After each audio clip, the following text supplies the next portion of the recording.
चला तर विद्यार्थी मित्रांनो, आजच्या या व्हिडिओमध्ये आपण जो इंजिनिअरिंग डिप्लोमा ITI आणि इयत्ता 8वी ते 12वी तांत्रिक विषय जे विद्यार्थी शिकत आहेत त्यांच्यासाठी हा महत्त्वाचा व्हिडिओ आहे।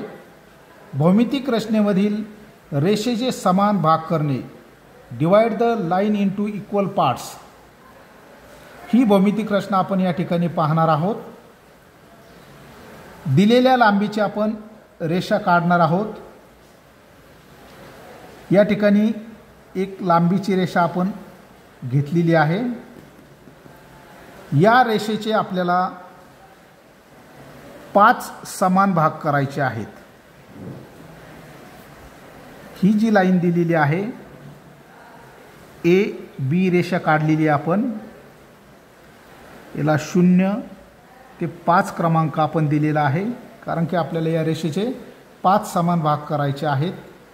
त्यानंतर वरच्या बाजूला किंवा खालच्या बाजूला कोणताही एक आपण लघुकोन काढायचा आहे की जो 90 अंशापेक्षा कमी असेल। या ठिकाणी आपण एक लघुकोन काढलेला आहे। लघुकोन काढल्यानंतर आपण जे कंपास आहे, कंपासमध्ये कुठलाही एक युनिक डिस्टन्स, इक्वल डिस्टन्स आपण घ्यायचा आहे। 1 2 3 4 आणि 5 वेळा आपण इथं आर्क करायचा आहे।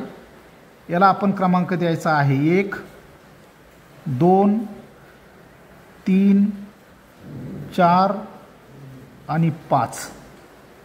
त्यानंतर क्रमांक 5 हा 5शी काय करायचा आहे, आपण जोडायचा आहे।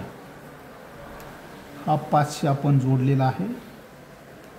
त्यानंतर या रेषेलाच 4 क्रमांकाहून समांतर रेषा, जी रेषा खाली आहे तिथपर्यंत काढायची आहे। त्यानंतर या ठिकाणाहूनही 3 नंबरहून इथं रेषा आपण काढायची आहे। त्यानंतर क्रमांक 2 वरून, क्रमांक 1 वरून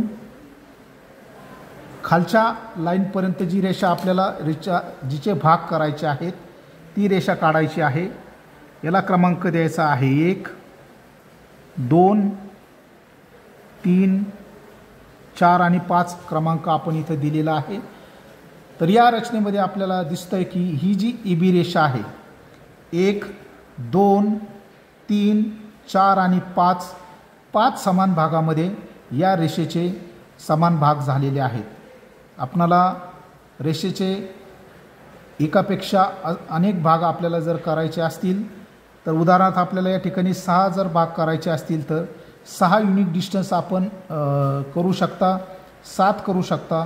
या पद्धतीने आपल्याला जी रेषा दिलेली आहे त्या रेषेचे जे आवश्यक भाग आहेत, या ठिकाणी या उदाहरणामध्ये आपण या रेषेचे 5 समान भाग केलेले आहेत। तर ही भौमितिक रचना आपल्याला निश्चितच उपयोगी होईल की ज्याद्वारे आपण या भौमितिक रचनेमध्ये रेषेचे समान भाग करणे ही भौमितिक रचना बघितलेली आहे। धन्यवाद।